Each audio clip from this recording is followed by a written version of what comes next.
Hi, and welcome to this first experiment doing the Academic Senate President's Report as a YouTube video.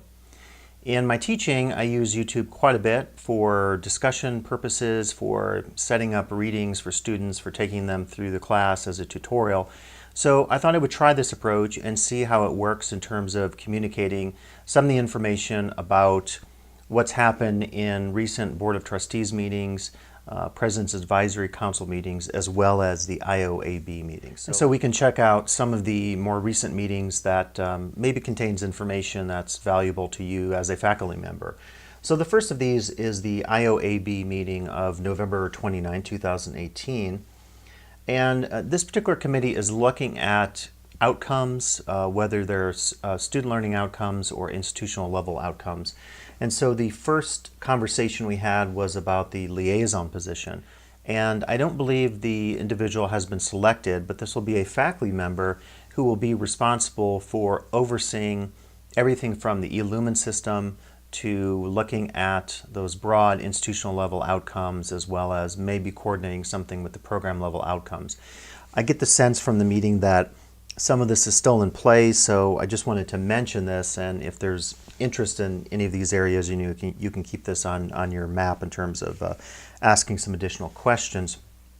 We also had a conversation about the ILOs and the PLOs, and Donna and Scott were there from the research office, so obviously they play a big role in terms of developing a lot of this. And in terms of eLumen, I think many of you, if your assessments were due in fall, you had a chance to go through eLumen. I did a short tutorial video on that because it was my first time going through eLumen. And I would say overall that I was pretty impressed with how easy it was to use, and I think it's a lot easier than using the templates that we did in the past and writing those longer reports. So I suspect there'll be another meeting sometime this quarter, and I can fill you in on what happens at that meeting when it happens. Okay, next we can talk about the meeting of the Board of Trustees from December 11th, 2018. And one thing I wanted to offer, and I should just say in giving you this overview, talking about what happens at the board meetings, I'm not trying to cover every single issue that they considered. And so I always advise you to go to the board agendas. You can also check out the podcast, which is useful because that has everything that was said at open session in the board meeting. The other thing I should say is that I'm trying to present this as objectively as possible and to give you my interpretations and views and not necessarily editorialize or add anything to the content. That's certainly up to you to do in terms of interpreting what happens at any of the board meetings or any of these meetings. But one thing I wanted to say, it's been about, I think, 10 years since I've done this gig as Senate President the last time. And I would just say overall, the dynamic of the board meetings, I think it's changed pretty remarkably. There's just a different focus. There's just a lot of interesting give and take between the board and the president, and just the way that information is dealt with, the way that employees are recognized, as I'll talk about in the next board meeting that happened in January. I just think it's a much different dynamic. So I encourage you, if you're not there, say presenting as a faculty member, your program or your PDL report or whatever, it would be just good to visit and check out, because I think it's just a nice atmosphere that I've noted in our Board of Trustees meetings. So to get back to the meeting of December 11th, 2018, one thing to note is that there is, I say a new board. So you recall Michelle Sweeney didn't run for re-election, so Tony Sears was appointed as the trustee and won the election in her area, in her district area. And he brings a lot of insights. You know him from the prosecutor's office in town, and he has a lot of just insight that he brings to the position from what I've noted so far. Also, Carrie David and Jeff Cowan were re-elected, and they ran unopposed. So there's one essentially new member on the board, and Jeff this year will also be the new board president. So that's some good news. I always say that whenever there's turnover on a board, it says that there's interest in the community in terms of people running for those positions, and that's always exciting, because I think as you get, it's just like with Senate positions or association positions for the faculty, when you get new board members, it shows that you can rotate people and bring new ideas to the board and new personalities and new areas of expertise from the community. So that's always exciting. Next, there were a series of new positions. that were presented, and I'll just go through my notes here and mention these. So there's a new research analyst, Michael Atkinson. He was introduced by Donna. So the research office seems really well established now with their staffing and so forth. Also, there was a change in terms of the ISP staffing, moving it to a 1.0 position. They basically met their benchmarks, and so that position was moved from a 0.7 to a 1.0. Also, they mentioned Amanda in Student Services. Same thing, moved from a Student Services Tech position of 0.7 to 1.0. You recently saw the announcement for the Board Governance and Policy Assistant, and that will be a confidential position that will work in the President's office, assisting with a lot of the agendas that are produced with all the various councils on campus. And so those are all the positions that were discussed at the meeting. In addition, there was a conversation about the audit, and Rusty was there for this, and basically the individual who represented the company that conducted the audit gave the district a perfectly clean audit, and it was noted that there haven't been any findings, and again, if there's a finding, that's a negative thing. There haven't been any findings for 4 years, so it's kudos to our financial services office. President DeFranco presented on the remodel for efficiency, and as I understand this, we're looking at potentially $18 million that's out there that relates to Chancellor's Office allocations of future capital outlay projects. And I don't claim to understand all this, but there's basically a formula out there about space utilization, about how much space is used for classrooms and other purposes and so forth. And there's one interesting idea, and I'll mention this, I think, in the second board meeting discussion, about moving the DRC downstairs closer to the one-stop to give students better access to it. From what I gather, the board and the president will be down in Sacramento lobbying to make this happen. So hopefully that is something that can happen. If you have seen the new classrooms out there, the 3 new classrooms that got remodeled, you know, there's a lot of change on campus, and I think just having taught in the district now over, I think in my 21st year, you know, over time things wear out and things have to be replaced. So it's exciting to see the possibility that there could be some modernization of the campus in terms of the DRC and maybe some of the other offices. The other big news is the faculty hiring prioritization, which if you were at the last Senate meeting, you heard about. So basically the board has approved 2 full-time faculty positions, and I know there had been some conversation about whether to make the hospitality culinary position a tenure track position. I'm happy to see that it is being made a tenure track position.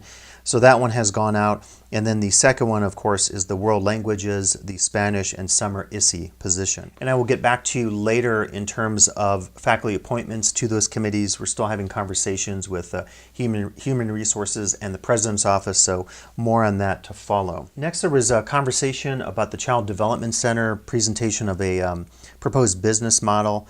And there was a conversation about the rates and what the rates should be, and subsidies that could be given, say, to students in need who had children or who have children at the CDC. And also conversation about making the compensation schedule for classified there equitable to other classified positions on campus. And so I know that this item, I think, will be coming back a little bit later at a future board meeting, so I'll update you when that happens. As well, the Sunshine List was approved, and if you have any questions about that, you could ask your faculty association representatives about the Sunshine List items. Those are also listed, of course, as the agenda item on the Board of Trustees agenda for this meeting, if you want to check that out. There was also a clarification process in terms of the part-time hourly schedules, and so there was some effort to better define these various positions and also to try to create a more equitable structure in terms of the various ranks. And this actually will come back, or did come back, at the January 8th meeting 2019, so I'll just hold off on that and mention that later. As you know, Snow Globe happened at the end of December, and the one big change this year was that MTV had taken it over. And so there was a lot of conversation about the effect of that in terms of, you know, MTV's reputation and safety issues and liability and so forth. And I will save that for the January 8th discussion as well. And then lastly, Jonathan mentioned that in student services, there'll be an individual from Sacramento City College who will be doing some student services training in February on guided pathways. And so So you probably note there are a lot of efforts across campus in terms of pathways happening in different offices, happening among the faculty, the teaching faculty, counseling faculty, and so forth. So it's exciting to hear that Pathways is in full force now. Okay, and we can move on from the Board of Trustees meeting. The President's Advisory Council happened on January 8th, 2019. These always take place the day of board meetings. There's one traditional session that happens, I think it's usually the first Tuesday of the month to coincide with that board meeting. And then the second one is an overflow, so for trainings and extra information. And in many cases, there are previews of what happens in the board meeting, so you might hear some similarity here between the agenda items on PAC and also in the board meeting. The first one was about enrollment, and this was I thought some really good news. So the cancellation percentage from last winter went from 11.9% classes canceled to 4.7%. And I believe only 13 sections total were canceled. And so it's pretty evident that there's definitely greater productivity in terms of the class offerings. And it's always good to see that the cancellation rate is lower, because for students, a lot of times they're displaced when a class is canceled and they have to find a new class and so forth. I know there's been a lot of faculty, I heard from the math department adding sections of stats. I know I had to add a section of ISP sociology, so it's always good, I think, to have that ability to add classes and to really lower our cancellation rate. Next, there was a conversation about President DeFranco's article in Forbes. And this particular article in Forbes was, of course, about the College Promise campaign offering first-year students free tuition. And it was noted that it already has 49,000 views. And it's one of those things that I think, whenever we can get our brand out there, whether it's through a publication like this or YouTube or Facebook or LinkedIn or Twitter, it really helps, I think, in terms of our marketing. So it was exciting to see this presented at PAC. Now, next there was a conversation about the Coyote Corner app. If you were around yesterday on Tuesday, there was actually a birthday celebration. It's just about, I believe it's March, the 2-year anniversary of the Coyote app, the LTCC Coyote Corner app. And you can download this on the iTunes Store, of course. And there's a lot of information in here that allows students, obviously, to access things. You can access Passport on the app. You can also publicize. It might be a good opportunity for faculty if you're publicizing an event, or if you're trying to publicize a class that you're trying to get some enrollment numbers on. It could be a good opportunity to use that. And I did ask Julie Booth, who presented on this, who's organizing this effort, to what extent this could be customized for upcoming changes that might happen as a result of guided pathways, and she indicated that that would certainly be a possibility. So I was glad to hear that potentially this could be used in the future once we develop the meta majors, to maybe link those to student activities, events, other things happening on campus that very specifically maybe are rolled out through guided pathways, depending on what directions we take on that. Additional conversation happened actually connected to the Coyote Corner app, was just about how we can widen student engagement. So if certain students are using the Coyote Corner app, and I don't know, maybe those students happen to be student ambassadors, and they're the ones that are typically on campus and very much connected to student life on campus, what could be done to widen student engagement, to get other students that maybe traditionally don't come to campus, are online students, as an example, could be disconnected in some senses if all they're doing is taking their classes in Canvas. So I think that could be an interesting conversation in the future to have.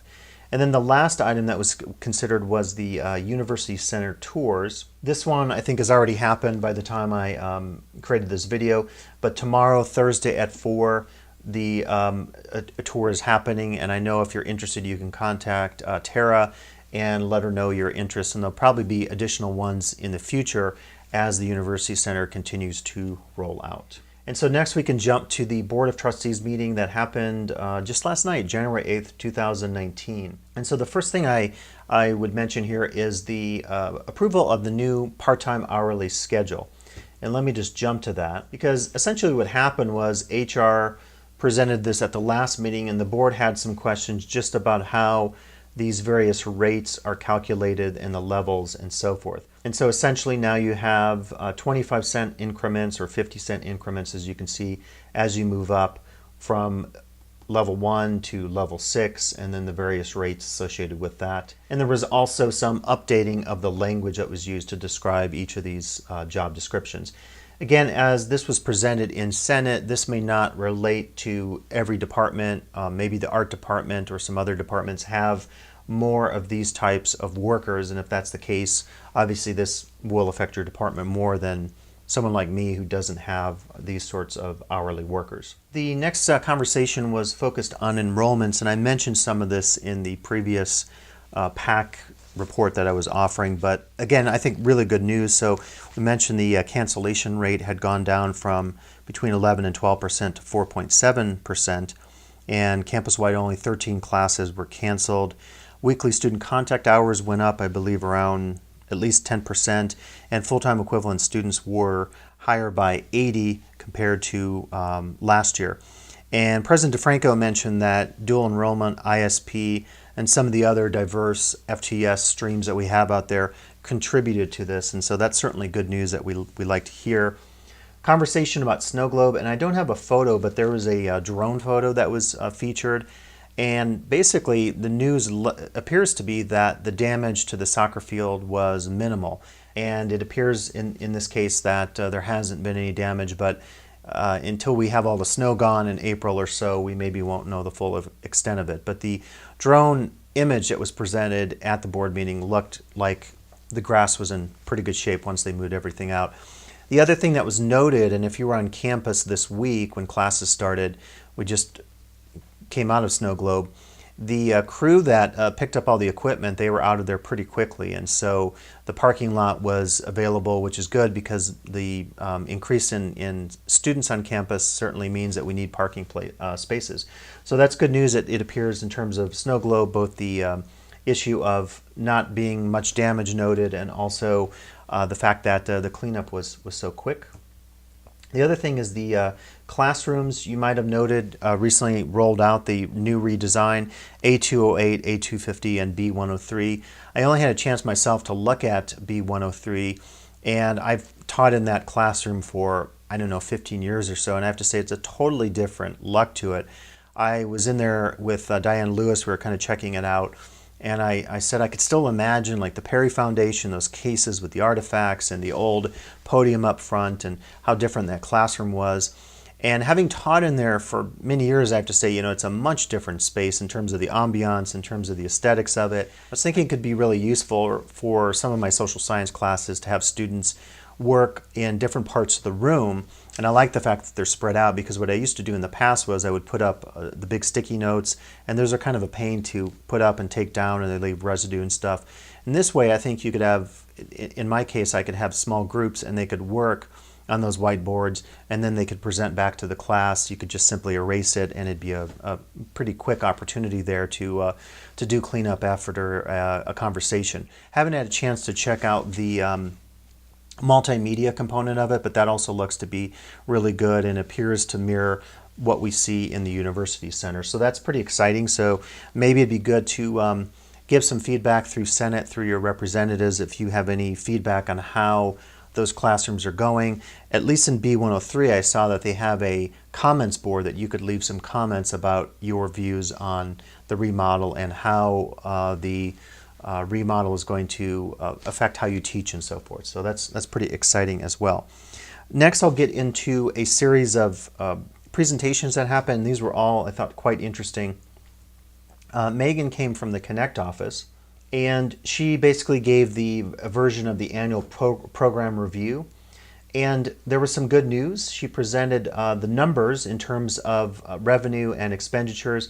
And again, what I'm doing in this report is simply giving you the very broad brushstrokes of what was presented in all of these cases. If you want the full version of this presentation, which was 10-15 slides, go to the January 8th Board of Trustees meeting on Board Docs and download it and read it. And this is just simply the highlights. But I thought it was good news, as you could see over the years in terms of the ending fund balance. So they've improved over the years, as you can see, starting in 2011, 64,000 in revenue, and then 2017-18, 345,000 in revenue. And this is broken down nicely in terms of contributions back and sort of catching up on some of the deficits that happened in previous years. So I thought that was really good news. Megan also presented on some of the most popular programs. There was a culinary program in Whole Foods that looked pretty interesting. Also, I didn't realize there's a motorcycle, learn how to ride your own motorcycle class and so forth. And so there's a lot of exciting stuff happening in Connect that was presented in Megan's report. We had 3 total PDL reports, which were really interesting. So Kathy Cox presented on her sabbatical, which involved a lot of work with telescopes. And I wasn't aware of the different types of telescopes we had. And this is, I think, always good when you hear a PDL report, because you get to have a conversation about teaching, get to see about some of the things that faculty are doing in terms of some of their research. And what's most interesting is how some of this maybe will come back and get used in classes or community events. Kathy was talking about how she did these viewing parties and how she used the telescopes and so forth. And so it was really interesting to hear about how these telescopes are used, the challenges of getting them in focus and so forth. But it was really fascinating to hear about her takes on astronomy and to hear that connection back to the classroom and how these telescopes are being used in the astronomy classes. So that was a really fascinating presentation. Sarah Pierce gave her PDL sabbatical project report, and she had a chance to go to Guatemala. And in particular, she worked on a series of videos focused on indigenous Mayan and Guatemalan culture. She did a series of interviews, produced 7 videos, and we didn't get a chance in the board meeting to look at the videos. When the faculty present the PDLs, it's typically 10 or so minutes, so it's very brief, and then some Q&A. But I had a chance today to look at one of these, and they're really good, and she mentioned that she'll be using these through her departmental website, and other faculty can jump on here, watch some of the videos, and use them as part of a conversation about Guatemalan Mayan cultures, and essentially this can be used in classroom settings, online or face-to-face. So I think it's always just really cool to see YouTube videos getting utilized in our classes in these various senses. So that was a really interesting PDL presentation. Dean Michelle Sower presented her PDL leave report, and this tied in with guided pathways. So looking at the various components of guided pathways research, focusing on development of meta majors, looking at some of the best practices and principles of meta majors and guided pathways, and then bringing some strategies back to develop and implement meta majors. And there were a lot of familiar images presented here. So this was from Convocation 2018. You recall we had an activity where we focused on the development of meta majors. And Dean Sower presented some of those images. And if you recall, this particular activity was looking at all of our degrees and certificates on these different colored sticky notes, and then trying to place them into the various proposed meta majors. And it was, I think, a really interesting exercise when we did this, because it allowed us to really see what sort of continuity is out there already that maybe doesn't require us to reinvent the wheel. And I thought that was interesting as she presented it in the board meeting last night. So another item at the board meeting was the announcement of the Employee Excellence Award. It was given to Raina Rager from Student Services, so that was exciting to hear that, and congratulations to her. And the next item was Dr. King, Jonathan King, presented the DRC Comprehensive Program Review. And so we can just look at some of the highlights here. And there was conversation just about staffing and just how the staffing has changed over time. And so you could see that information presented here. And then also conversation about the student counts over the years. And there was some conversation about whether this is impacted by the fact that some of our FTS have moved from the face-to-face classroom to online classes. And I had mentioned kind of anecdotally that over the years, as I've taught some of my classes more in the online format, I've noted that I've extended my test time. So in most cases, I think I give students 48 hours to complete a test once they click on it in Canvas. In my traditional face-to-face classes, that same exam might be 2 hours long. And so maybe what happened in the past was a dear student would self-identify, they would come to me, they would ask for additional time, double time, and so forth, whatever the accommodation was, and that would be granted. Whereas maybe in some cases, if they're taking a class for me, if it's a DRC student, and they traditionally get the extra time, maybe they don't identify that to me because they already have a 48-hour period, and maybe it's considered by that student to be long enough to complete that exam. And again, that was just an anecdotal thing that I offered, and I think certainly one of the things we want to look at is DRC issues in online classes. If you've gone through the OEI project statewide, you know there's a lot of emphasis on making your Canvas class accessible in terms of disabilities, looking at YouTube videos if you use those in terms of captioning and so forth. So I think this will be interesting to continue that conversation in the future about how best to serve students at LTCC with disabilities. And then next there was a wilderness program report, and one of the things I thought was really cool to see, they redesigned their logo, and you can see it has a lot of outdoor activity people here, kayaking, mountain climbing, skiing, and so forth. And then what they've done is they've connected wilderness education to outdoor leadership.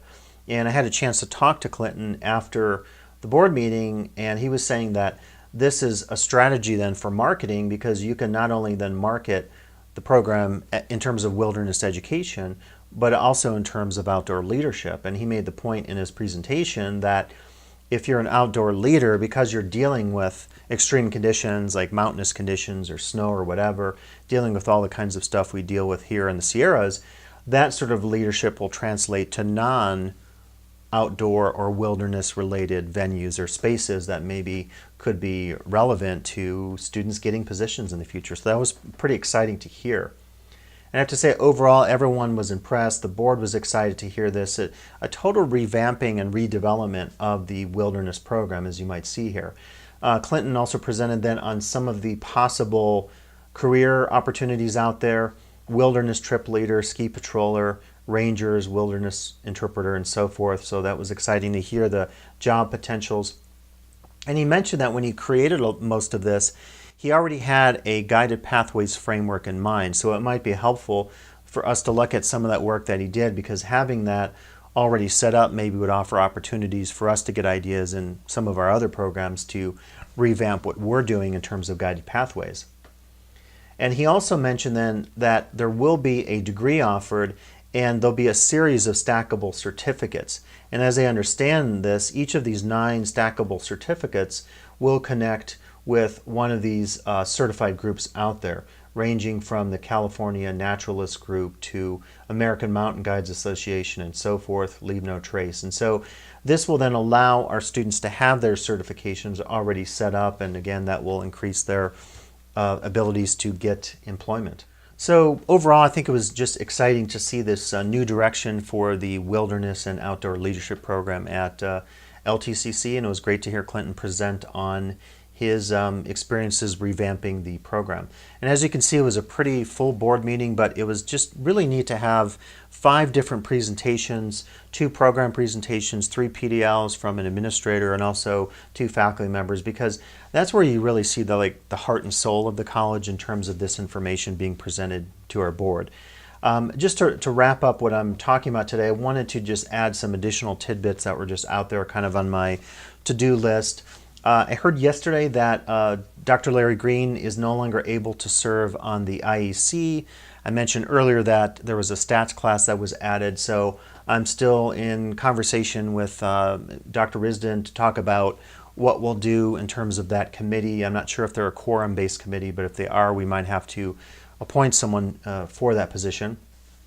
Also, as you know, there are the 2 full-time faculty positions out there for hospitality and culinary, and then world languages and ISSE. So I think, again, in the next week or so, hopefully we'll have additional conversation about faculty appointments to those 2 committees. So I'll just keep you posted on that once I hear more. And then lastly, there are quite a few equivalencies coming through. I wanted to mention on equivalencies, and thank you to Wynn and Beth, who are also with me on the committee, and I believe Mark Williams is jumping in this quarter now that he's no longer on sabbatical. I just wanted to mention that if you have, particularly as we're adding classes with enrollment demands, if you're adding a late start class or something like this, and if you don't have someone hired, keep in mind it's really important to do two things. Make sure the person has all their paperwork completed, and then if they do not meet minimum qualifications and they're filling out the equivalency statement and information on their packet that goes through HR, we as a committee need enough time to process that, to make a decision. In some cases, we have to consult with full-time faculty, classified staff, the deans, to get more background about the qualifications of the candidate, particularly if it's not in one of our areas and we don't know that as faculty. And then we need enough time for then that to get back to HR, and then for HR to get that onto the board agenda. And again, the board meetings typically, unless it's say December or November where we have holidays, are twice a month, the second and fourth Tuesdays. So just keep that in mind, because some of this is time sensitive, and if you have a late start class and you want someone to teach for you, we really need to be able to have enough time to get this through all the levels. Go first through HR, then through the equivalency committee if an equivalency is needed, and then finally it goes back to HR so they can get on the board agenda. So I just mention that because I really want us as a committee to be able to process the equivalencies that might be out there in good time, such that you can have that person teach for you in your programs if you need them to teach, say, a late start class, or you're adding a section here at the last minute because of enrollment demands. So those are just a couple of tidbits I wanted to offer today as well. As usual, if you have questions for me, you can send me an email, scottlucas@yahoo.com, last name spelled with a K. And also, as I mentioned earlier, you can get any of the Board of Trustees meetings information on board docs. You can also get the audio recordings, and I give you the URL presented here, but the easiest way is to just go to our main website and click on About Us and click on Board of Trustees, and you'll see board docs. And that is the repository for everything on campus in terms of all our major councils and committees. So in any case, I don't know if this new video format will work as a President's Report, but because I'm doing a lot on YouTube, I wanted to try it out. So, send me an email or catch me in Senate, talk to me in the hallway. My office is just across from Reaper Graphics if you want to talk to me about any Senate issues. Also, seek out your other representatives out there, your 2 part-time faculty representatives, your area representatives, your other officers, Beth and John, your 2 other Academic Senate officers. And if you want to also leave comments for me here on YouTube and just give me your feedback on whether or not you think this format works for a President's Report, you could also do that. So in any case, Happy New Year, and good luck with the second week of classes, which are rolling around here as we start winter quarter in 2019.